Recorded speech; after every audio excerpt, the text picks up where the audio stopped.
Iya. Nah, jadi tadi Pak Iskandar bilang dari mana datangnya keberanian? Kenapa judul ini? Judulnya, apakah menurut Pak Ciko tidak berhubungan dengan asuransi atau gimana Pak Ciko? Nah ini kita semuanya mau tahu ini ya. Tadi saya berpikir juga begitu. Ya. Apa hubungannya keberanian sama bisnis asuransi jiwa? Oke. Nah, untuk teman-teman yang menyaksikan juga di Zoom, kelebihan Anda bergabung langsung ketimbang Anda menonton siaran ulangan, teman-teman boleh interaksi. Ya, karena teman-teman kayak Pak Ciko langsung nanya saya nih, apa hubungannya keberanian dengan bisnis asuransi gitu kan? Terus apa yang terlintas di benak dia bisa ungkapkan di sini dan narasumbernya bisa jelasin gitu. Jadi teman-teman yang gabung di Zoom, kalau ada pertanyaan boleh langsung raise hand seperti biasa saja. Zoom-nya anggap aja seperti biasa. Teman-teman boleh lemparkan pertanyaan di kolom chat maupun di langsung buka mic gitu ya teman-teman ya. Oke, menjawab pertanyaan Pak Ciko, emangnya keberanian datangnya dari mana itu penting ya di dunia asuransi. Saya pilih judul ini sebagai inspirasi hari ini karena Pak Ciko, terlalu banyak agen-agen yang mengatakan saya nggak berani prospek. Nggak berani ya takut. Nah, Gitu ya? jadi mereka sebenarnya pengen tahu dari mana datangnya agar kita jadi berani prospek gitu loh. Oke. Iya kan? Saya melihat modal awal dari agen asuransi atau marketing apapun di dunia ini, yang pertama dia harus punya keberanian gitu loh. Bahasa Inggrisnya apa itu? Kamu Keberanian, harus punya courage. courage ya. Artinya bahasa Mandarinnya Yongkan. Yongkan. Luar biasa, kita belajar bahasa juga. Untung Jadi ada gerak kita gerak. benar-benar butuh itu teman-teman. Untuk lakukan bisnis apapun kita butuh yang namanya keberanian. Persoalannya tanda tanya, di mana saya bisa dapat keberanian? Karena waktu saya ikut training, saya dapat pemahaman asuransi begitu bagus, tapi giliran saya pengen janji temu aja sama orang, saya udah takut duluan. Nah, Nggak ada keberanian. Pengen beli, di mana ada jual keberanian, saya pengen beli gitu. sepertinya ini masalah klasik. Karena Klasik, saya kan? sering dengar para agen mengungkapkan komplain seperti ini. Nah, kalau saya tanya Pak Ciko balik, karena kita ini kan dua arah ya Pak Ciko ya. Bapak waktu baru pertama gabung jadi agen, kita flashback ke belakang gitu kan. Ya, Itu saya ingat. di usia berapa Pak? Itu tahun 2007. Usia berapa ya? Usia 60 ya waktu itu ya. Ah, Oh enggak. masa gitu? Usia Mungkin 20 26 gitu. 26 berarti udah tamat kuliah waktu itu. Pastilah. Nah, pada saat Pak Ciko itu bergabung gitu kan, apakah langsung berani prospek, berani ketemu orang, berani langsung ngomong asuransi gitu, atau awal-awalnya tuh nggak berani? Karena pengalaman ini juga sangat berkesan. Jadi rasa takut itu ada. Ada ya? Ya. Berarti normal ya kalau misalkan agen-agen baru gabung, kemudian dia ketakutan gitu mau prospek, disuruh, lu telepon lah Ya. saudara lu gitu kan. Biasanya nggak takut. Tapi gara-gara ada embel-embel mau tawarin asuransi langsung jadi takut Ya, duluan. karena gitu. ada embel-embel saya mau menawarin sesuatu. Ya.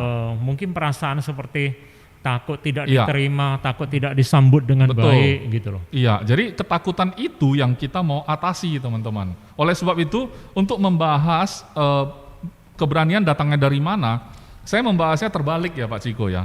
Saya membahas kenapa orang takut. Supaya kalau kita terjawab pertanyaan kenapa orang takut bisa terjawab, maka sisanya adalah keberanian. Gitu. Saya dulu pernah membaca sebuah artikel, keberanian datang dari ketakutan. Luar biasa Pak Ciko. Tapi ya saya setuju. Karena keberanian dan ketakutan itu hal yang sama. Nah, Hal itu yang dia. sama sebenarnya, karena itu adanya di dalam perasaan kan. Ya. Hal itu tidak dari logika melulu gitu. Walaupun ada hitung-hitungan logika, Oke. kalau setelah saya hitung-hitung ini berisiko banget jadi takut misalnya. Oke. Setelah saya hitung-hitung ini masuk akal, saya jadi berani. Oke. Tapi sebenarnya adalah mungkin dari secara hitungan logika misalnya bisa juga memicu kita menjadi punya perasaan Oke. berani dan takut. Tapi berani dan takut sama-sama adanya di perasaan, Oke. bukan di logika kan begitu. Logikanya cuma terpakai untuk hitung-hitungan gitu ya. Jadi Nah, kenapa takut? Begitu. kenapa takut? Yang pertama, saya ingin bahas orang takut itu karena dia tidak tahu gambar besarnya Pak Ciko. Saya kasih ilustrasi. Pada saat saya bawa anak saya sekolah hari pertama, saya nggak tahu kalau Pak Ciko ada menemani menemani anak Pak Ciko waktu pertama kali masuk sekolah Ada. kan di playgroup ya waktu itu ya. TK dan playgroup.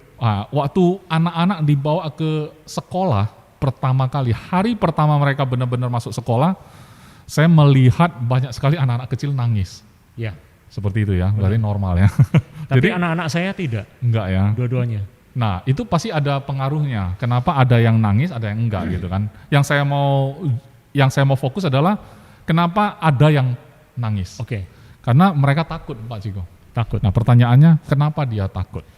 Jadi waktu itu ada kepala sekolahnya langsung berdiri di depan, Pak Ciko. Dia bilang, Bapak Ibu yang menemani anaknya datang, Bapak Ibu enggak usah khawatir kalau anak Bapak Ibu menangis. Mereka itu menangis karena mereka khawatir, mereka takut. Apa yang akan terjadi mereka nggak tahu, ini mau diapain gitu. Karena ini tempat yang baru bagi mereka. Tapi ini normal, benar-benar normal. Jadi Bapak Ibu jangan ikut-ikutan terbawa perasaan ketika lihat anaknya nangis, apalagi anak pertama langsung pengen bawa pulang gitu kan. Kalau kayak gitu terus kapan jadi sekolah gitu kan. Nah jadi waktu itu saya nangkap sesuatu dari kepala sekolahnya ngomong gitu. Oke. Saya nangkap gini, oh bener juga kalau orang tidak tahu apa yang akan terjadi di depan, dia bisa takut. Kayak kita lewati sungai, sungainya dekat ya, mau nyebrang itu dekat memang, tapi karena airnya keruh, kan kita nggak tahu dalamnya ada apa, betul nggak Pak Ciko? Atau tidak tahu sedalam apa. Sedalam apa, terus di dalamnya ada hewan apa, kan kita nggak tahu. Benar. Maka kita takut. Nah, jadi kalau kita nggak punya gambar yang sebenarnya atau gambar besarnya, sejauh apa kita menjalani asuransi, bisa jadi itu penyebab kita takut. Maksudnya kalau saya ketemu nasabah, saya bakal dijawab apa sama nasabah? Saya bakal diterima atau enggak sama nasabah? Itu menimbulkan ketakutan karena nggak tahu apa jadinya nanti gitu loh. Ya. Jadi bagi saya ketakutan yang datangnya dari sana itu adalah wajar. Jadi teman-teman hari ini kita bahas mengapa orang bisa takut, supaya kita itu feel we are the same. Kita semua sama. Bukan berarti orang yang berani itu adalah orang yang tidak punya rasa takut gitu. Justru mereka sudah selesai. Maksudnya mereka sudah mengatasi rasa takut itu sehingga mereka jadinya berani sekarang. Ya. Sudah ngerti duduk persoalan. Mereka sudah dapat gambar besarnya, Ya. udah nggak takut. Coba kalau kita lihat sungainya rupanya airnya jernih. Ya. Dalamnya bisa kelihatan juga. Terus ada apa di dalamnya? Ternyata dasarnya cuma bebatuan. Berani nggak kita nyebrang? Pasti berani. Jadi berani. Berarti gambar besar membuat kita berani. Solusinya supaya kita menjadi berani, rasa takut itu. Jadi kita klarifikasi. Bagaimana di dalam bisnis asuransi mengklarifikasi supaya dapat gambar besar asuransi? Teman-teman boleh tanya leader gitu. Tanya leader. Tanya leader, karena dia sudah jalani duluan. Kayak sungai tadi dia sudah nyebrang duluan. Oke. Jadi dia tahu di dalam sungai itu ada apa aja. Jadi kita hemat waktu kan. Ketimbang kita takut-takut sendiri. Akhirnya apa? Enggak prospek. Akhirnya enggak nelpon. Akhirnya enggak chatting. Akhirnya enggak prospek gitu lah. Akhirnya ya enggak ada hasil gitu. Setelah enggak ada hasil, mikir lagi mau bisnis apa ya gitu kan. Akhirnya ujung-ujungnya kita tetap butuh keberanian walaupun bisnis yang lain gitu kan. Oke. Nah jadi milikilah gambar besar, milikilah gambar yang jelas tentang bisnis asuransi agar waktu kita jalani kita nggak takut gitu. Itu poin 1, Pak. Bagaimana kita tahu apakah itu gambar besar? Makanya saya bilang di bisnis asuransi ini adalah salah satu bisnis yang bisa kita prediksi. Kalau misalkan nasabah bilang dia nggak mau masuk, di dalam sesi handle objection kan kita sudah ada kitabnya. Kitabnya pun sudah ada. Kalau orang tidak percaya sama asuransi, apa jawabannya? Kalau orang tidak punya duit, dia bilang jawabannya apa? Terus dia bilang dia tidak butuh, jawabannya apa? Dia bilang tidak mendesak sekarang, jawabannya apa? Itu sudah predictable. Jadi Tidak ada lagi yang bikin kita shock. salah satu gambaran besarnya adalah memahami cara handling objection. Itu adalah salah satu step ya di dalam Baru salah satu. salah satu step di dalam siklus penjualan. Kalau udah jalan, tapi orang takutnya kan bukan hanya waktu handle objection. Dari mau telepon orang aja udah takut duluan. Jadi gambar besar dalam bertelepon misalnya, itu juga kita prediksi aja. Ya. Bahwa kalau orang bilang asuransi ya saya nggak mau, anggap saja itu normal gitu. Ya. Itu adalah salah satu dari hal-hal yang sudah kita prediksi. Ya. Jadi sudah punya gambar kok itu di dalam pikiran kita. Ya. Makanya tidak kaget-kaget lagi gitu loh. Jadi tidak terbawa perasaan, tidak takut juga. Ya. Jadi waktu telepon mau bikin janji terus ditolak gitu biasa. Oke. Makanya kalau kita udah atasin ini Pak Ciko, kita jadi agen-agen yang kata orang kok lu berani sih gitu loh. Padahal kita berangkat dari takut juga awalnya. Atau seperti lu semua bisa jawab gitu. Nah itu kan datangnya dari perjalanan kan. Oke. Karena ada poin-poin berikutnya Pak Ciko. Oke, kita lanjut dulu. Yang tadi kan gambar besar ya, poin Satu pertama. ya. Poin kedua dari saya adalah kita terlalu kreatif berimajinasi. Baiklah, saya tadi mencerna sebentar ya. Kok gini namanya kreatif ya, berimajinasi. Ternyata kreatif berimajinasi membuat Anda takut. Iya. Coba Soalnya saya mau dengar penjelasannya nih. Saya bengong sebentar ya. Waktu saya bikin poin kedua juga saya sebenarnya ketawa sendiri sih sebenarnya. Oke, Karena gimana? gini Pak Ciko, pada saat orang sesimpel kita kasih tahu, Pak Ciko sekarang baru join kan, saya kasih tahu duluan ya di depan ini ya, bahwa nanti kalau Pak Ciko telepon, kemungkinan saudara Pak Ciko bisa nolak karena tahu kita mau jual asuransi. Oke. Saya kasih tahu gitu, cuma sesimpel itu. Pak Ciko kreatif, berimajinasi. Waduh, nanti dia putus hubungan sama aku gimana ya? Ya. Terus nanti kalau Imlek dia nggak mau kasih saya angpau lagi gimana ya? Ya. Terus dia bilang kalau dia usir aku nanti gimana ya? Kalau dia bilang dia nggak ada di rumah gimana ya? Gitu loh. Ya. Jadi jadinya itu serem gitu loh. Saking kreatifnya berimajinasi bisa jadi serem. Akhirnya apa? Akhirnya nggak usah telepon deh. Karena kalau supaya gambar ini nggak muncul, supaya resiko ini nggak ada, mendingan nggak usah prospek. Terlalu banyak berpikir akhirnya tidak jalan. Kreatif dia, Ya. terlalu berimajinasi. Ya, akhirnya orang-orang yang terlalu kreatif dalam berimajinasi itu bisa takut sendiri. Tapi Ya. di sebalik itu kalau kita bisa atasi ini teman-teman, justru kita bisa jadi berani. Kenapa? Begitu liarnya fantasi kita, kenapa nggak kita kendalikan? Maksudnya gini, Jadi sebelum bertemu orang atau situasi itu, agen-agen ya pada berpikir macam-macam ya, berasumsi, menghakimi macam-macam betul, orang atau situasi yang bakal dihadapi. Betul. Padahal itu tidak nyata ya. belum tentu gitu Belum loh. tentu ya. Memang itu bisa terjadi, tapi kalau nggak terjadi gimana? Kan gitu kan. Jadi maksud saya kalau memang kita bisa berpikir kreatif, berimajinasi kayak tadi itu, kita ciptakan seseorang jadi sangat menakutkan banget. Kenapa kita nggak ciptakan juga dalam imajinasi kita, ternyata orang itu begitu suportif, Begitu lancar, begitu lancar gitu. indah. Ya. Betul. Jadi kalau memang itu bisa membuat perasaan kita jadi takut dan bisa buat jadi berani, kenapa kita nggak pilih Ya sebaliknya. sebaliknya? Sama-sama kita berfantasi, Benar. sesuatu yang belum pasti juga kan. Dia belum pasti terima, tapi kita andaikan kalau dia terima gimana. Terus Ya. dia belum tentu tolak, tapi kita bayangkan kalau dia menolak gimana. Itu kan namanya kreatif berimajinasi. Nah teman-teman dimanapun Anda berada ketika mendengarkan penjelasan ini, Anda pasti berpikir, apakah ini saya? Apakah ini saya banget? Nah, jadi Anda sudah dapat jawabannya. Iya. Nah, tapi kalau Anda pasti punya pertanyaan, ya, tapi keep dulu. Keep dulu ya. Kita mau Lanjut dengar dulu ya. pertanyaan, apa lanjut 3 poin dulu? Terserah, kalau saya sih prefer kalau teman-teman benar-benar pada satu poin pertama tadi yang tidak tahu gambar besar, dan kedua poin tadi adalah terlalu kreatif berimajinasi. Sampai 2 poin ini adalah hal yang gua banget gitu kan. Ya, Terus sepertinya belum dapat jawaban yang jelas gitu kan. Padahal saya udah jelaskan, tapi misalnya belum terlalu jelas, langsung lempar teman-teman supaya jawabannya langsung tepat sasaran. Nggak sampai lupa juga. oke. Ada? Biar kita nggak buang waktu, catat aja di chat ya. Ya. Nanti dibacakan, Ya. kita lanjut dulu. Ya, saya di sini bisa intip kok chattingan teman-teman kalau ada ya. Oke, Tapi silakan. saya belum menemukan, di sini belum ada yang Ya. chat. Oke, kalau begitu saya lanjut dulu. Poin ketiga ya Pak Ciko, kenapa orang bisa takut? Poin ketiga dari saya adalah pengalaman masa lalu. Trauma gitu? Ya, mirip-mirip trauma gitu. Ya. Pengalaman masa lalu. Mungkin pernah dia itu jadi marketing, dulu entah jualan apa gitu ya. Kemudian pernah terjadi kesalahpahaman dengan saudara sendiri atau customer dia yang di kerjaan yang lama gitu kan.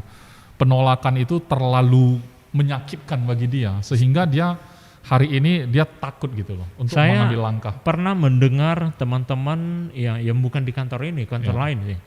Akhirnya berhenti, tapi komplainnya ini. Komplainnya ini. Nah, jadi nggak berani gitu. Itu menjadi pengalaman dia. Ya. Ke depan itu dia mungkin kalau join lagi di bidang yang tidak jauh dari penjualan, dia akan tersandung di situ. Biasanya Masalahnya begitu. sama ya? Masalah yang sama. Makanya teman-teman, masalah itu bukan untuk dikeluhkan, tetapi dihadapilah. Artinya kalau memang benar itu adalah masalah kita, kenapa kita nggak sembuhkan gitu loh. Kalau itu adalah luka, kan kita terluka nih ceritanya batinnya. Ya sama, nasabah juga bisa terluka batin ketika produk tidak sesuai harapan gitu kan. Apakah produk yang tidak sesuai harapan kemudian dia selamanya tidak mau beli asuransi lagi? Kan Jadi, sayang ya. Sebetulnya ada obatnya, selalu ada jawaban untuk masalah-masalah ini. Ya. Benar ya? Benar. Kalau masa lalu bisa membuat kita takut, berarti masa lalu juga bisa buat kita berani, betul nggak? Ya. Dulu saya pernah sukses. Dulu saya kalau jualan orang dengar langsung suka gitu kan. Ya. Karena saya sudah pernah capai PwC segala macam, hari ini saya join di Panin, saya punya keyakinan, saya berani. Saya prospek juga berani, yakin karena udah sering lah saya prospek itu rata-rata kalau ketemu yang beginian biasa closing gitu. Itu menjadi pengalaman masa lalu juga kan? Ya. Nah, berarti apa solusi dari saya? Kalau pengalaman masa lalu Anda sekarang masih punya masa lalu yang hanya tidak closingnya, maka ciptakan sampai ada closing gitu loh, supaya itu pun jadi masa lalu. Supaya kita punya pilihan, mau recall yang mana? Mau recall yang suksesnya atau gagalnya? Jadi dari kegagalan-kegagalan yang menjadi pengalaman masa lalu, teruskan sampai Anda punya record bahwa Anda sukses, koleksi. Ya. Jadi kalau kita udah koleksi masa lalu begitu banyak, ada yang gagal, ada yang sukses, nanti tinggal recall, mau yang recall yang mana. Tadi dengar Pak Iskandar bicara kegagalan, saya jadi terlintas sebuah quote ya. Maklum lah ya orang yang banyak membaca kayak saya ya. Boleh saya sharing quote-nya? Boleh dong. Jadi quote ini adalah tentang seorang penemu. Kalau teman-teman pernah dengar, namanya Thomas Alva Edison. Oke, itu teman masa kecil saya, Pak. Oh ya. Waktu saya SD saya sering dengar nama dia. Gitu ya. Di buku pelajaran sekolah. Di buku, saya pikir beneran teman masa kecil. Kalau gitu umurnya udah hampir 200 tahun ini. Oke, terus? Nah, jadi quote beliau ini adalah bahwasanya beliau ini gagal 10.000 kali dalam menemukan bola lampu. Jadi dia coba terus ya? Ya, dan apa jawaban beliau? Dia tidak gagal. Dia menemukan 9.999 cara dari bahan-bahan yang tidak bisa untuk dibuat bola lampu. Berarti bagi dia twist ya, artinya kita lihat sih gagal, tapi dia twist bahwa dia berhasil menemukan cara yang salah. Benar, dia justru menemukan jawaban atas apa yang bisa dan tidak bisa, apa yang boleh dilakukan dan apa yang tidak boleh dilakukan. Kalau gitu kan asik ya. Coba kalau kita punya mentalitas kayak Thomas Alva Edison ketika kita prospek, Pak Ciko, betul nggak? Kita prospek 10.000 kali, ya kan? Ya. Sebenarnya apa yang dilakukan Thomas Alva Edison dengan apa yang dilakukan agen asuransi sebenarnya sama. Dia kayak buat eksperimen. Ketemu nasabah, ngomong kayak gini misalnya kan, lakukan coba tes. Benar. Terus gagal, nggak closing gitu. Jadi lakukan lagi percobaan kedua kan gitu. Pengalaman masa lalu itu menjadi acuan ya. Betul. Jadi sebenarnya bagus kalau Anda punya pengalaman masa lalu yang katanya tadi nggak closing, ditolak gitu kan, merasa kecewa juga kan, akhirnya nggak berani hari ini. Maka saran kami adalah teman-teman lanjutkan terus gitu loh. Lanjutkan tapi ubah caranya. Diskusi lagi sama leader, ikut lagi sales clinic, diskusi lagi, lemparkan topik yang Anda ingin dengar supaya kita jadikan bahan podcast lagi, dapat masukan, teman-teman bisa cari lagi di YouTube, Google, itu banyak sumber kan, supaya mencari tahu bagaimana cara yang salah lagi kalau prospek. Kalau nggak closing, saya menemukan cara yang salah sehingga nggak closing tadi, kan gitu. Sehingga kita tahu jawabannya.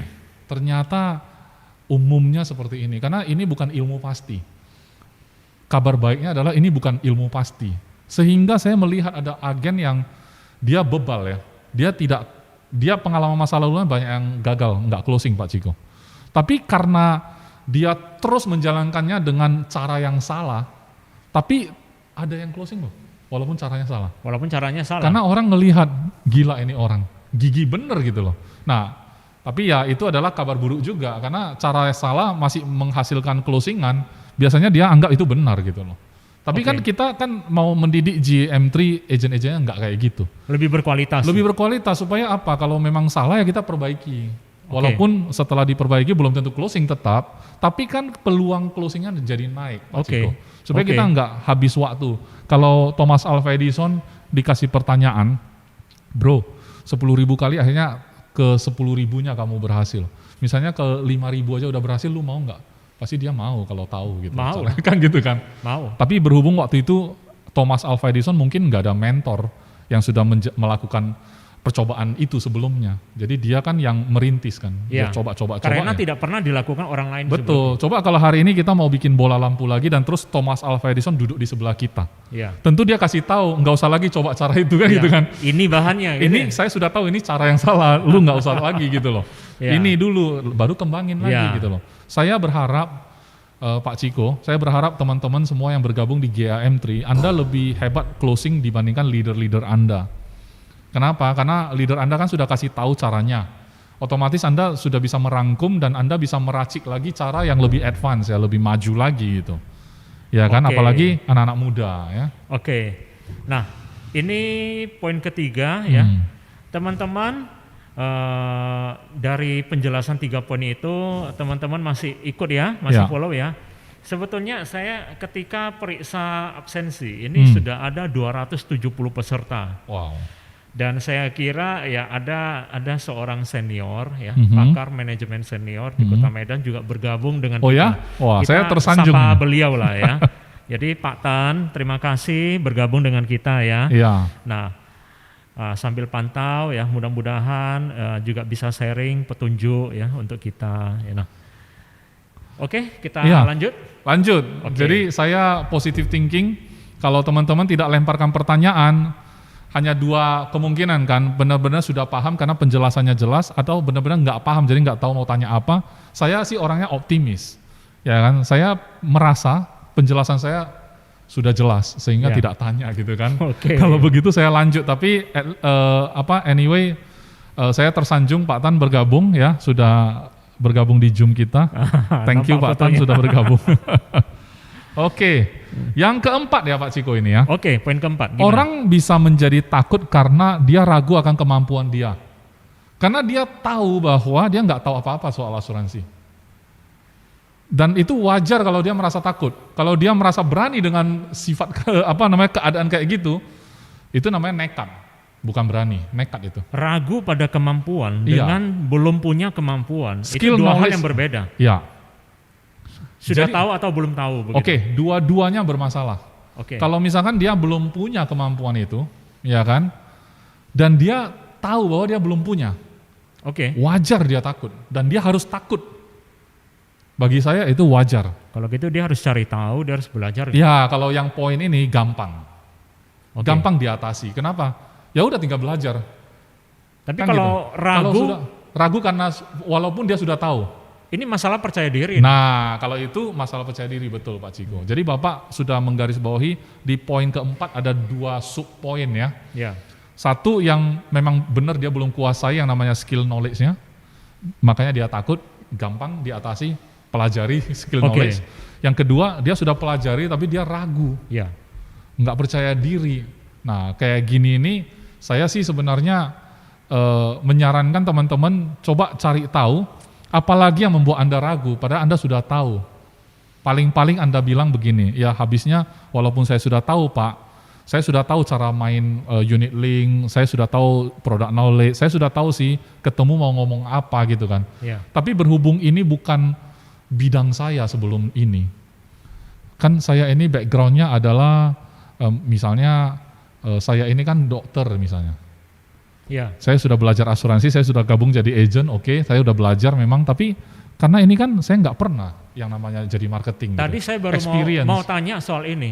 Jadi ragu ini apakah ada hubungannya dengan background Ya. atau strata sosial? Jadi Bisa. misalnya dia karyawan, kemudian dia bisnis asuransi.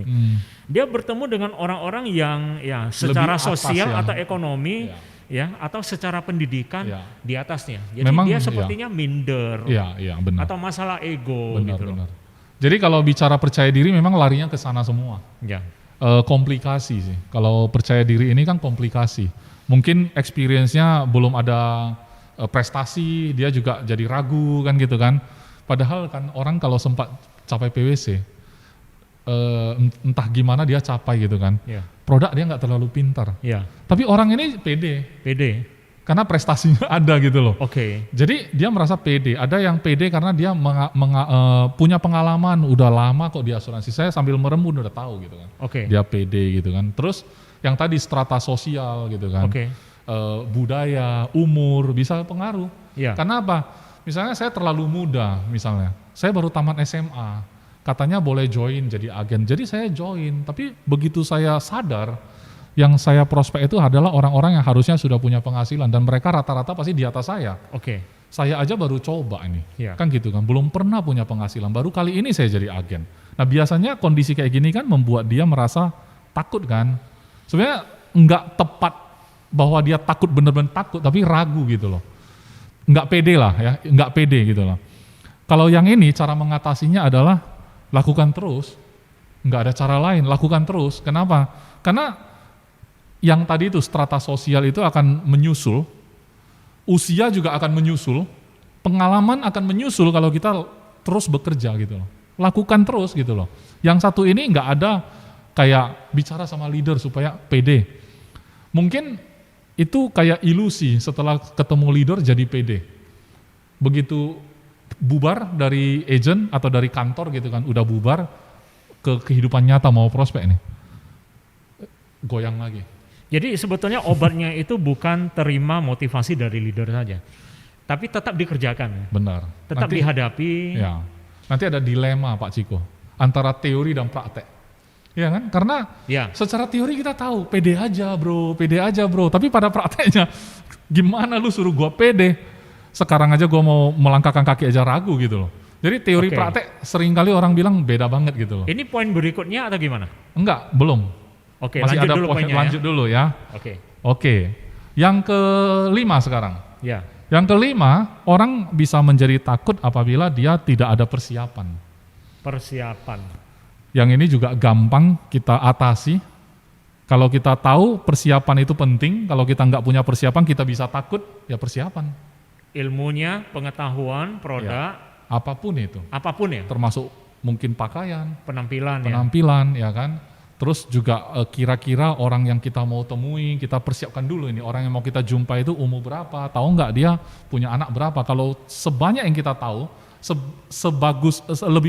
lebih banyak yang kita persiapkan di depan, itu meningkatkan keyakinan diri juga sih. Iya. Jadi kita bisa atasi ketakutan kita kalau kita memang benar-benar mempersiapkan dengan baik. Misalkan orang disuruh bicara di depan publik ya. Iya.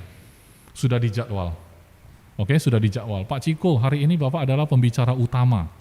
Hari ini Bapak dapat topik ini misalnya dapat topik gitu kan. Oke. Yang akan jadi audiens adalah para pengusaha sukses di Kota Medan misalnya. Wow.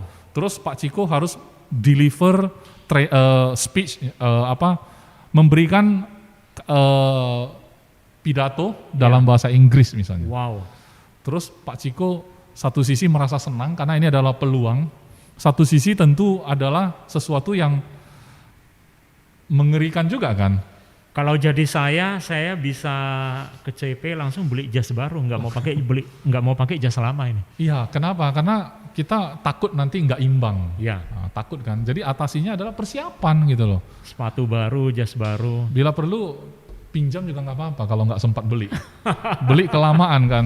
Pak Iskandar ada bawa jas nggak di mobil? Ada. Coba tes dulu. Begitu, oh cocok ya. Kebesaran rupanya. Tapi Pak Iskandar ketika bahas poin ini, saya selalu ingat pengalaman sendiri. Jadi ternyata host ini juga agen asuransi ya teman-teman. Kita satu bidang ini. Saya mau cerita ya, minta izin cerita ya. Silakan. Tentang persiapan. Okay. Jadi bertemu nasabah, saya kira nasabah ini penting gitu loh. Okay. Saya anggap ya, artinya saya anggap penting. Kenapa? Strata sosial pasti ya, pengusaha di atas saya. Oke.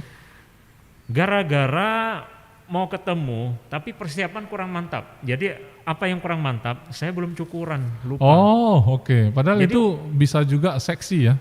Nggak tahu. Kalau brewoknya kayak orang barat sih seksi ya. Tapi kalau brewok tanggung itu kumal namanya. Nanggung ya dia ya. Jadi dulu di kantor lama, di sebelah itu ada gang, ada Oke. toko kelontong. Oke. Saya jalan ke sana, beli alat cukur. Cukuran baru berangkat. Oke, itu bagian dari persiapan ya. Ya, dan kedua masalah cukur-cukuran juga. Oke. Kasus yang kedua ya, wah setelah berkaca, bersisir ternyata tetap aja jelek ya, rambutnya berserak. Saya pergi pangkas habis 50.000. Oke. Tapi itu bagus kan? Akhirnya bagus. Jadi mendukung kepercayaan diri saya. Ya. Berarti Pak Ciko juga setuju dong ya bahwa penampilan itu bisa meningkatkan kepercayaan diri. Ya. Setuju ya? Jadi saya paling suka bagian penampilan ini juga yang sering saya sharing ke teman-teman kita gitu loh. Dan itu adalah bagian dari persiapan. Betul. Apalagi tadi kalau PR-nya adalah berbicara di depan orang-orang pengusaha sukses di Ya. Kota Medan dalam bahasa Inggris gitu kan. Ya. Mungkin 1 minggu sebelumnya Pak Ciko sudah ngajak saya ngobrol bahasa Inggris Ya. sebagai persiapan pemanasan Ya. pemanasan dalam bahasa Inggris gitu kan. Ya. Supaya nanti waktu bicara di depan udah lancar gitu. Ya. Karena sepintar-pintarnya kita bahasa Inggris, kalau kita udah lama nggak pakai pun mungkin bisa macet-macet gitu kan. Ya. Akhirnya harus dilatih. Jadi teman-teman tidak usah terlalu terbebani dengan saya kalau gitu saya persiapan dulu deh, akhirnya nggak prospek-prospek. Ada satu hal yang penting tentang persiapan, tapi Ya. coba Pak Is dengar ya. Ya. Katanya orang-orang sebelum membeli produk Anda, people buy you first. Is that Ya, right? sangat setuju. Ya, sangat setuju. Ya. It is right. Ya, I agree. Ya. Ya. So, Orang membeli Andador ya, ternyata Anda dijual ya. Gitu. orangnya Gimana, not for Pak Is?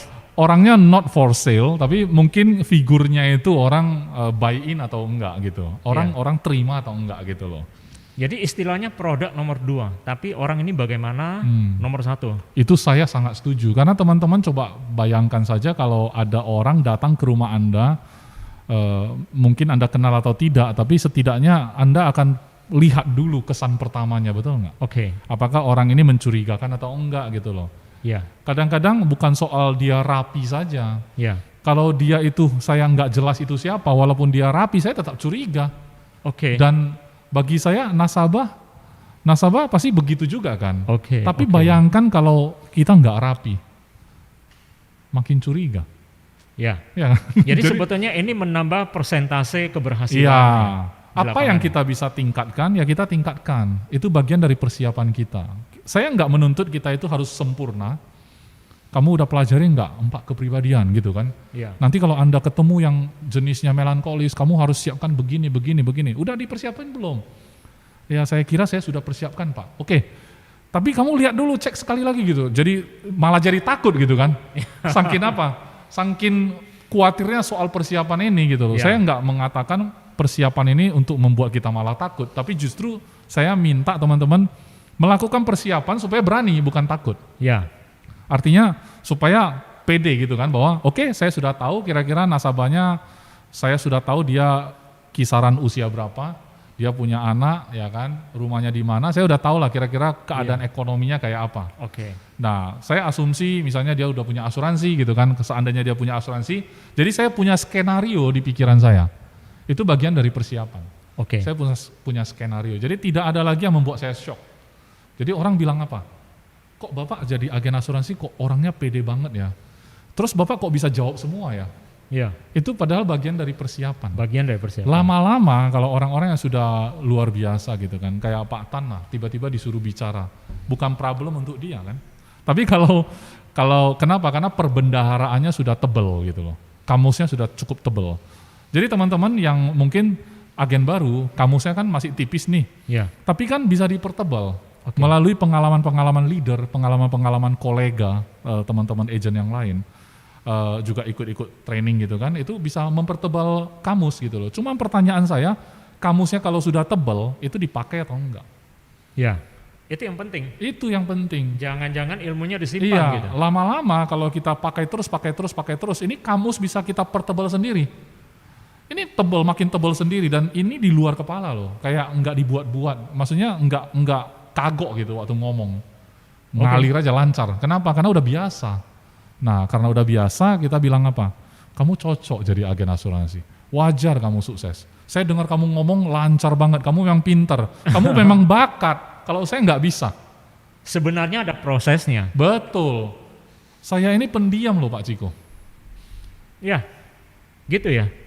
Ya, saya berusaha percaya sih. Saya praktekin ya, saya diam.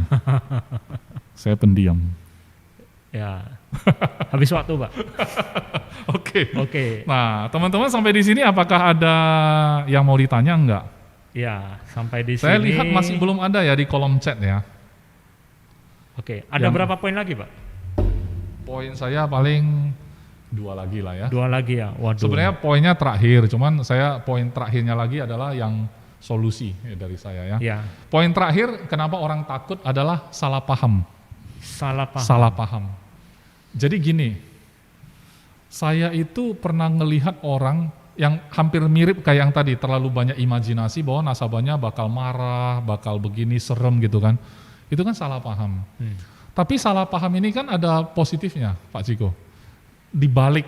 Karena apa? Karena dia terlalu banyak mungkin mendengar informasi yang salah. Ya. Salah paham. Saya dengar kata orang asuransi itu serem. Nanti kalau klaimnya nggak dibayar, lu dikejar-kejar.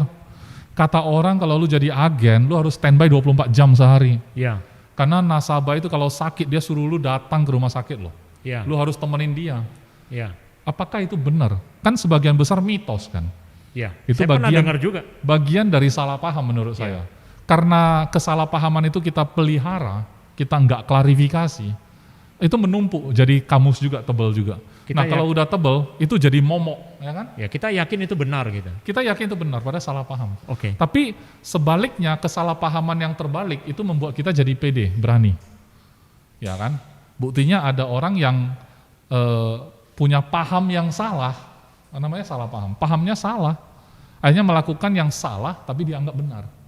Berani nggak orang-orang kayak gitu? Berani aja. Berani, mati pun berani. Ya. Kenapa? Ada pahamnya gitu loh. Jadi artinya gini, terlepas dari pahamnya salah atau benar, pemahaman itu bisa bikin orang takut, bisa bikin orang berani. Bagi saya, di dunia asuransi itu kebanyakan paham yang salah yang bikin orang takut. Ya. Kalau pahamnya benar, nggak ada yang ditakuti. Oke. Karena bisnis asuransi kenyataannya adalah membantu orang. Bisnis asuransi kenyataannya adalah membuat orang terlepas dari bencana finansial ketika terjadi resiko kehidupan. Nah, Itu yang benar. Nah. Kenapa bisa terbalik sampai kita itu kayak seolah-olah ini adalah bisnis yang paling susah. kalau membantu orang kenapa takut? Nah itu, karena pahamnya salah. Oke. Dia merasa dia butuh bantuan nasabah. Oke. Pahamnya salah. Saya butuh bantuan nasabah supaya dia jadi nasabah, supaya saya terangkat ekonominya. Itu paham salah. Jadi solusinya bagaimana? Jadi solusi saya adalah rasa takut itu bukanlah sesuatu yang harus kita hindari, tapi kita perlu arahkan saja Pak. Seringkali kita berulang-ulang sudah mengatakan, kalau kita takut mau prospek, kita takut ya kan, pakailah rasa takut itu ke arah yang tepat, bukan arah prospeknya yang kita takuti. Tapi kita takut kalau misalkan kita nggak bisa angkat derajat ekonomi keluarga kita. Kita takut kalau saya nggak bisa berikan penghasilan yang layak untuk keluarga saya. Saya takut kalau saya nggak bisa memberikan yang terbaik untuk anak-anak saya. Saya takut, sehingga saya berani prospek. Arahkan saja gitu loh. Karena kalau kita suruh jangan takut itu nggak mungkin. Nggak mungkin. Bagi saya motivasi ini begitu besar. Jadi Ya. takutlah tidak dapat memenuhi tanggung jawab cinta. Ya, Wow. takutlah Anda nggak bisa penuhi janjimu kepada keluargamu. Saya sih berpikir seperti ini. Teman-teman, dimanapun Anda berada, apakah Anda berpikir seperti ini? Ya. Apakah Anda takut karena hal-hal seperti ini atau tidak? Coba kita renungkan bersama. Coba kita renungkan ya. Pak Iya. Iskandar ajak merenung ini. Tapi memang kalau dipikir-pikir ya tidak jauh-jauh dari sana kan Pak Ciko. Artinya orang takut, kadang-kadang berdasar. Ada dasarnya tapi dasarnya salah. Bisa juga orang berani karena dasar yang salah juga. Bagi saya takut karena tanggung jawab cinta itu lebih menjadi motivasi yang besar. Iya. Jadi rasa takut ini diperlukan Pak Ciko. Ya. Jujur saya bilang rasa takut ini perlu kita pelihara, tapi diterapkan di tempat yang harusnya kita takut. Jadi saya dapat sebuah gambaran besarnya. Jadi Ya. kalau kita menyelesaikan tanggung jawab besar, kita Ya. melihat masalah yang lebih besar. Ya, Hal-hal remeh atau hal-hal yang kecil di belakang itu otomatis selesai. ya, Jadi kita akan cari tahu bagaimana caranya supaya betul, bisa, betul. bagaimana caranya supaya Ya, lancar, betul. atau tidak takut gitu ya Pak. Ya? Betul. Jadi ada satu yang saya baru teringat ya. Kalau Pak Ciko pernah nggak dulu waktu kecil, kan katanya sakit perut, Ya. pegang batu kan. Pegang batu. Pegang erat-erat gitu kan, kantongin atau apalah gitu kan, Saya supaya nggak pernah. atau cubit tangan. Kan sakit perut nih, cubit tanganmu sendiri gitu kan. Sakit perut ya pegang perut ya. Tapi Pegang perut, itu itu kan zaman reaksi. yang berbeda saya rasa ya. Itu milenial yang berbeda. Itu lebih ya. kurang 100 tahun yang lalu mitos mengatakan begitu. Mungkin. Ternyata mereka itu mengalihkan perhatian. Jadi rasa sakitnya itu dia mau buat rasa sakit di tempat lain yang lebih sakit gitu loh. Jadi Seperti tangan yang sakit gitu. artinya dia merasa oh ini jauh lebih sakit. Jadi ini nggak seberapa. Ya. Jadi maksudnya kalau memang kita itu takut ditolak nasabah, harusnya kita punya rasa takut yang lebih besar, yaitu anak kita ditolak di sekolah yang baik, Wow. di sekolah yang mahal. Jangan sampai anak kita ditolak di sana, kan gitu kan. Sekolah itu bagus gitu loh, tapi Ya. karena kemampuan ekonomi tidak memungkinkan sehingga kita terpaksa mengurungkan niat anak kita. Nah, Ja- anak kita ditolak di sekolah itu karena kita nggak cukup mapan gitu misalnya. Ya. Itu kan ketakutan yang lebih besar harusnya. Ya. Dan harusnya kita itu ketakutan bisa mengalahkan ketakutan kecil-kecilan kayak takut prospek gitu kan. Ya. Itu kan takut yang lebih kecil. Ya. Harusnya kita terobos itu. Karena ada jauh lebih besar lagi yang perlu kita takuti gitu loh. Nah, itu mungkin salah satu tips. Ya, sebenarnya ini menjawab begitu banyak hal ya. Kalau saya sih sangat jelas. Tapi bagaimana dengan teman-teman? Nah, teman-teman masih ada tentang solusi? Ya, solusi saya di situ, tapi saya punya satu kegalauan hati Pak Ciko. Apapun yang kita bahas selalu yang tadi ya, hal yang tadi kita sempat pending sebentar antara teori dan praktek. Nah, itu Karena kan kita bahasnya enak ya, ringan. Alah Pak Ciko kan udah PwC, udah biasa lah, closing juga pernah closing case gede gitu loh. dia. Ya, karena jawaban dari antara keberanian dan ketakutan dan bagaimana cara mengatasinya. Akhirnya ujung-ujungnya ini semuanya jadi segudang teori. Gitu. Betul, Nah, betul, persiapan, Ya. belajar, skill dan lain-lain. betul. Nah, saya sering melihat teman-teman agent ya, Ya, yang dari baru, mungkin yang senior juga ada agent lama. Nah, belajar juga sudah banyak Ya. gitu loh. Mungkin kalau action tidak tahu lah ya. Kadang-kadang mungkin ketemu masalah baru datang, kita tahu orang memang ada action gitu. ya, Tapi sebetulnya ada dilema yang lain tentang mau belajar sampai kapan gitu loh. Teorinya mau dikumpulkan sampai kapan? Iya. Prakteknya bagaimana? ya. Mana duluan ya? Nah itu, Praktek, teori, praktek. ya. Padahal ya teori yang kita pelajari adalah hasil praktek-prakteknya orang terdahulu dijadiin teori. Ya, Padahal, tapi kita hari ini kalau nggak ada teorinya, kapan bisa kita praktekin orang kita nggak tahu apa-apa. Jadi sebenarnya betul pertanyaan Pak Ciko, teori atau praktek duluan gitu kan, yang benar itu kayak apa? Ayam atau telur gitu kan, kita nggak tahu. Nah Karena- sekarang berhubung kita cuma berdua Pak Ciko. karena ada orang di dua sisi ini, orang yang percaya bahwasanya teori itu harus lengkap, prakteknya baru bisa benar. Tapi ada orang yang di sisi lain, bahwasanya teori itu ala kadarnya saja, tapi yang penting actionnya Yang penting dibanyakin, action ya, prakteknya praktek. dibanyakin. Dan baru ada hasil kan gitu ya Ya. katanya. Teori terus belum tentu ada hasil kan. Ya, jadi plus minusnya ini bagaimana sebetulnya? Nah, supaya saya ini tidak bicara hanya saya dan Pak Ciko, saya pengen minta pendapat teman-teman dong yang ada di Zoom gitu kan. Anda kan sudah masuk nih, coba kasih pendapat. Kalau menurut Anda teori sama praktek mana duluan? Berarti Bu Rita Masli tidak menyimpulkan mana duluan yang benar ya. Yang penting yang Ibu Rita Masli sudah jalani adalah praktek dulu kemarin gitu ya. Oke, itu yang Ibu Rita Masli jalani. Enggak apa-apa. Di sini enggak ada salah benar. Nanti saya juga akan kasih pendapat saya. Oke. Ada yang lain, teman-teman yang lain, bahwa teori itu tetap dibutuhkan, walaupun ada orang yang merasa dia tidak pakai teori juga bisa dengan praktek-praktek yang dia lakukan. Tapi menurut Pak Chandra, silakan saja. Tapi kan itu belum tentu dia bisa terapkan ke orang lain nantinya. Supaya ada guideline. Betul. Nah kemudian juga mungkin dia bisa terapkan praktek yang dia lakukan selama ini kepada orang-orang yang sudah dekat sama dia. Dia nggak tahu lagi berikutnya kayak apa gitu loh, kalau dia nggak belajar teorinya gitu ya. Ya. Oke, siapa lagi Pak Ciko? Ada lagi teman-teman yang mau beri pendapat, coba saya tunjuk ya. Tunjuk aja Pak. Oh, saya tunjuk aja ya. Bu Aswan ada? Ada, ini saya lihat namanya ada. Ada ya. Aswan. Halo Aswan. Aswan ada? Kita tunggu Lagi sebentar sibuk ya. Dia di rumah sakit, mungkin nggak terlalu nyaman ya. Gitu ya. Oke, nggak apa-apa.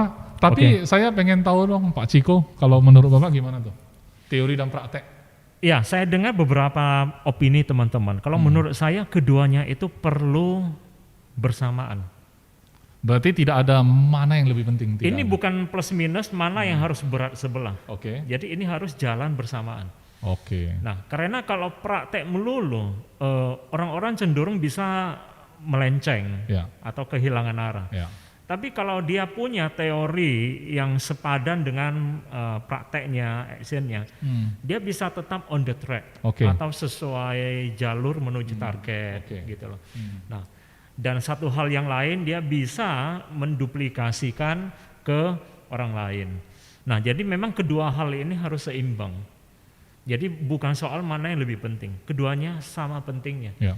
Nah, harus seimbang. Oke. Gitu kira-kira sederhananya. Gitu ya. Oke, kalau Pak Ciko mungkin membahasnya dari sisi kadarnya mana lebih penting, sama-sama seimbang kata Pak Ciko. Ya. Kalau saya kasih pendapat juga ya Pak. Saya nggak bahas dari kadar, tapi mana duluan. Oke. Saya punya pendapat, saya nggak bilang saya benar ya. Saya bilang, menurut saya Anda lebih harus dahulukan teori. Mengapa?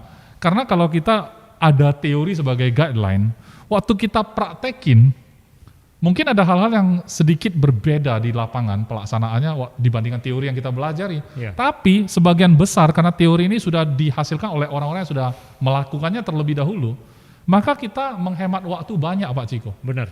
Banyak waktu yang kita hemat untuk menghindari kesalahan-kesalahan yang nggak penting. Ya.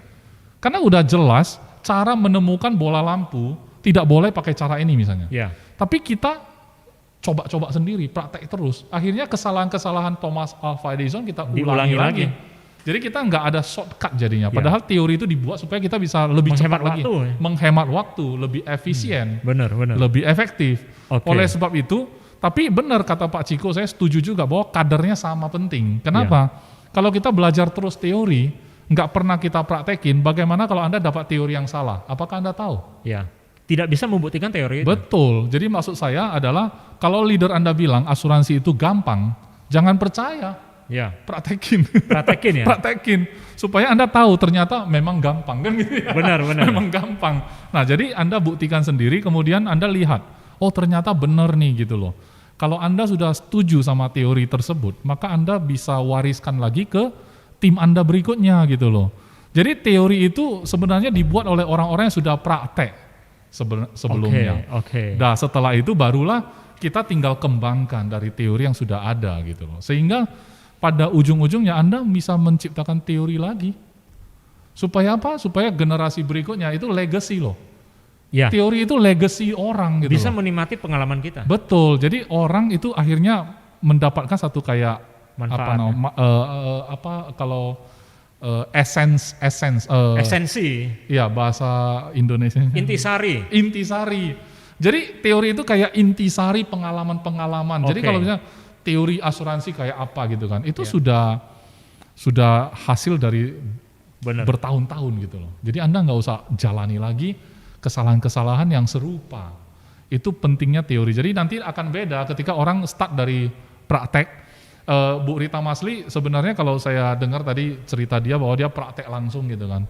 Bagi saya pasti leadernya Ibu Nurni walaupun tidak ada training-training formal waktu itu, langsung diajarin Bu Nurni itu teori juga. Ya. Cuman Bu Nurni menjelaskan teorinya secara langsung, tidak dalam format training. Tapi sebenarnya Bu Nurni juga memberikan teori. Coba kita klarifikasi, Bu Nurni, apakah Bu Nurni memberikan pengetahuan itu bukan bersifat teori waktu itu? Atau memang nggak pernah ajar teori sama sekali? Iya, karena dulu ya saat waktu Bu Rita mulai nggak ada training selengkap ini gitu ya Hmm. kan. Apalagi di zaman saya, zamannya Ibu Tio, mana ada training-training. Saya startnya juga langsung di Berapa tahun lempar. yang lalu itu waktu itu yang belum ada training-training lengkap? Kayaknya 25 tahun yang lalu ya. Bisa Oh, jadi. Bisa jadi ya. oh, kalau saya kan tahun 98, 97 ya. Nah, itu kan udah 24 tahun itu. Oh, benar ya tebakan saya. Ya. Jadi kita bisa, Pak Is juga kan kalau dulu ya. Saya dulu tahun hampir 2000-an memang saya pernah join di asuransi yang secara tidak serius ya, jadi agen gitu kan, sambil kuliah gitu. Memang benar Bu, cuman waktu itu saya termasuk generasi barunya di sana, ada training Bu. Nah itu teorinya banyak sih, ada training. Iya, kalau saya waktu itu mulai nggak ada trainingnya, langsung. Oh ya, ada orang mau jual, leader kita bawa ya seperti Pak Is ngomong loh, maksudnya ya di waktu di lapangan itu dia kan menjelaskan produk, ya kan. Kita kan melihat, kita kan mengamati gitu loh kan, dan kita tiru gitu. Itu kan bagian dari sebetulnya teori, tapi diterapkan langsung di praktek. Kan? Oke. Jadi maksudnya Ibu Nurni memberikan teori-teori dalam bentuk yang tidak formal, bukan dalam bentuk training gitu kan. Waktu rekrut juga pasti kan kasih tahu, asuransi cara kerjanya gini, gini, gini kan kasih tahu. Teorinya diberitahu di depan gitu kan. Iya, jadi kan dulu saya juga mulainya itu dibawa seperti itu. Jadi waktu zamannya Bu Rita kayaknya 2009 atau 2000 berapa ya? Kayaknya masih belum ada kelas training selengkap ini. Kalau sekarang ini kita Senin Sabtu gitu kan. Terus ada training-training dari Jakarta gitu kan. Ya.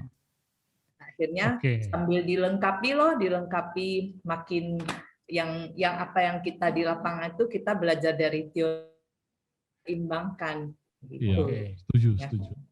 Oke. Terima Karena kasih. saya rasa memang harusnya seperti itu deh. Kalau kita terlalu banyak belajar teori, contohnya lah misalnya yang kita sehari-hari lakukan lah, kayak masak. Saya sebetulnya tidak tahu sama sekali loh. Kan dulu baca-baca, kumpul-kumpul resep, tapi nggak pernah turun tangan. Praktekkan ya. Jadi nggak tahu kan ini bahannya apa nggak. Tapi kalau kita praktek, ya udah salah. Oh ya ini keasinannya. Berikutnya ya kita kurangin garam gitu kan. Lama-lama kan menjadi sempurna gitu. Ya. Oke. Itu aja Bu Nurni? Iya. Oke, terima kasih Bu Nurni. Jadi sepertinya Pak Is kita juga sudah sampai di penghujung sesi ya. Ya. Cuma saya kira kita punya sebuah kesempatan yang bagus ya. Saya juga tidak ingin menyanyiakan kehadiran seorang yang senior pakar manajemen di Kota Medan. Saya mencium bau-bau mau menodong orang nih ya. Iya, jadi kesempatan ini sayang tuh dilewatkan. Mungkin Pak Tan boleh memberi tanggapan ya. Kurang lebih 5 menit lah ya Pak Tan ya. Pengalaman berharga beliau ya. Sekalian jadi penutup ya Pak Is. Ya. Oke, Pak Tan semoga berkenan. Coba Pak Tan ya sharing pengalaman Pak Tan untuk kita semua. Silakan Pak Tan. 5 menit bagi saya itu nggak cukup. Nanti kita atur satu sesi Pak, 1 jam. Mungkin 5 jam kali ya. Itu tadi mengenai praktek dan teori. Ini pertanyaannya itu masih perlu diperjelas. Ya. Didahulukan atau duluan ada? Kalau duluan ada. Tadi pertanyaannya sih didahulukan. Didahulukan yang mana? Kalau didahulukan pasti teori. Tapi kalau mana yang duluan ada adalah praktek. Jadi orang praktek dulu belum ada teori, dia praktek dan berhasil itu dijadikan teori. Teori, betul. Ya, jadi tergantung pertanyaannya. Jadi yang duluan ada atau apa yang diprioritaskan, gitu kan? Oke. Sekali lagi yang duluan ada itu adalah praktek. Tapi kalau yang didahulukan ya itu harus diprioritaskan itu adalah teori. Tanpa teori Ya, seperti Pak Is bilang tadi, teori itu adalah orang-orang yang sudah berhasil. Itu keberhasilan itu dicatat, maka dijadikan teori. Jadi saya ikut tadi nggak dari awal ya, mungkin sudah mulai mengenai rasa takut. Saya selalu setuju kalau rasa takut itu ada baiknya. Ya. Ingat ya, rasa takut itu ada baiknya. Memang orang bilang, ngapain takut? Takut itu nggak baik. Tapi kalau kita nggak pernah takut apa? Takut gagal, misalnya ya. Jadi menurut seorang pakar, dia bilang kita ada berapa ketakutan lah. Takut akan kemiskinan, takut akan kegagalan, takut akan ketidakpastian, takut akan perubahan, ya, dan ketidakpastian. Itu semua ada. Jadi takut itu baik nggak? Kalau saya diminta untuk bicara di depan banyak orang, saya bilang, saya nggak mau, saya takut. Nah, kenapa kamu takut? Nah, karena sesuatu hal kamu takut, itulah dipelajari. Karena takut itu bisa jadi positif. Ya. Kalau orang nggak pernah takut, ya, terus tancap gas saja, itu bisa bahaya. Jadi takut itu ada baik. Beberapa hal yang tadi saya dengarin tentang satu lagi adalah kita punya file banyak di kita punya pikiran. Ya, filing ya, tahu ya, filing. Kalau kita dulu belum ada komputer kan kita file, kita punya surat-surat itu kan di map itu ya. Arsip, itu file. Ya? Arsip. Nah, sekarang ini kan kita file di kita punya komputer. Nah, jadi kita mau melakukan sesuatu itu, kita keluarkan file apa? Jadi di situ ada negative file, ada positive file. Jadi kalau kita keluarkan yang positive file, itu berarti Anda cenderung bisa lebih cepat berhasil.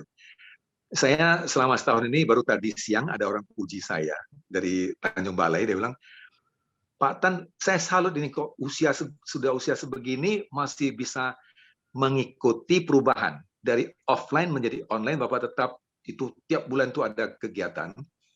Ya, jadi itu apa sebabnya? Karena kita ini coba menyingkirkan prasangka buruk sehingga kita bisa keluarkan kita punya bakat.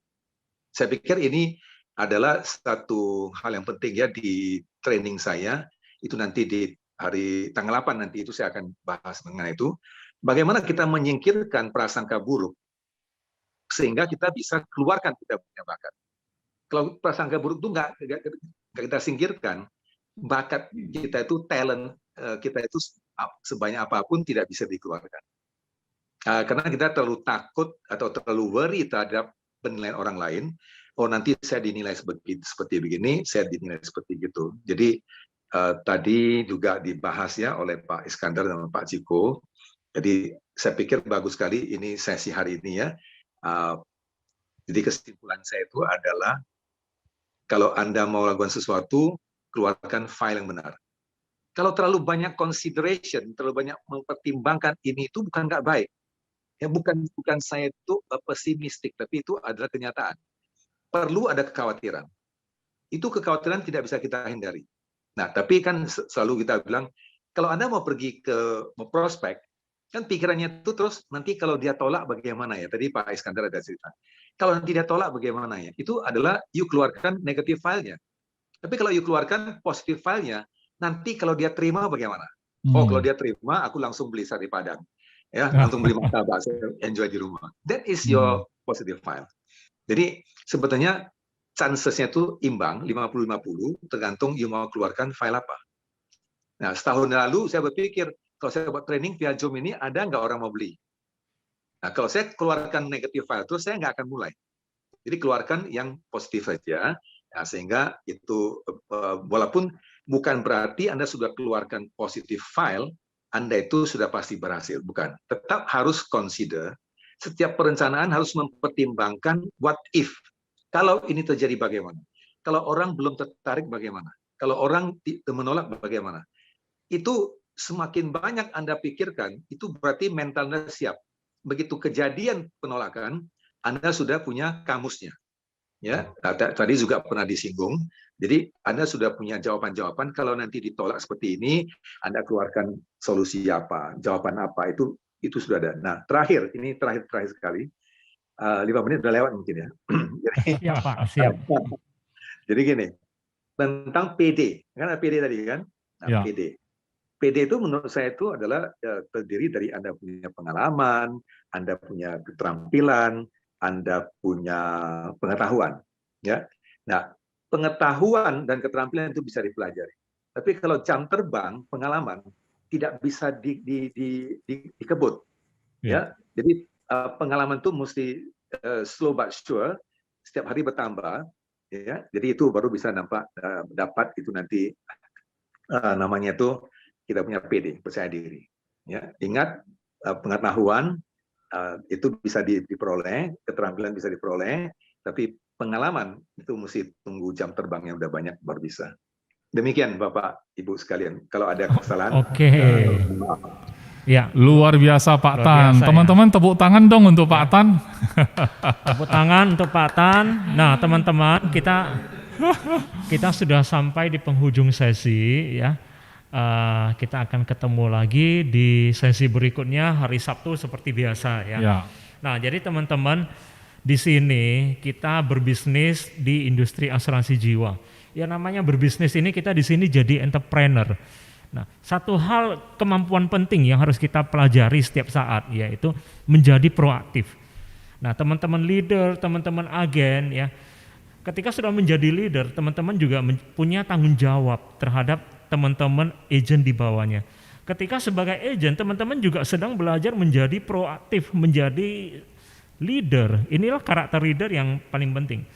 Jadi minimal di setiap meeting kita adalah kesempatan untuk belajar. Karena kita sekarang juga jarang bertemu kan, jarang bertemu leadernya, jarang bertemu temannya. Jadi kesempatan seperti ini adalah momentum untuk belajar. Nah, ingatlah untuk hadir atau mengingatkan teman-teman kalau memang perlu diingatkan. Senin dan Sabtu pukul 6 dan pukul 2 siang ya. Nah, ini reminder dari saya.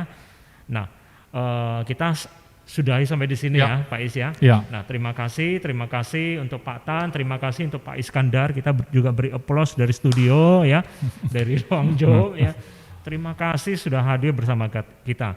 Jadi semoga bermanfaat dan sukses untuk semuanya. Sampai jumpa.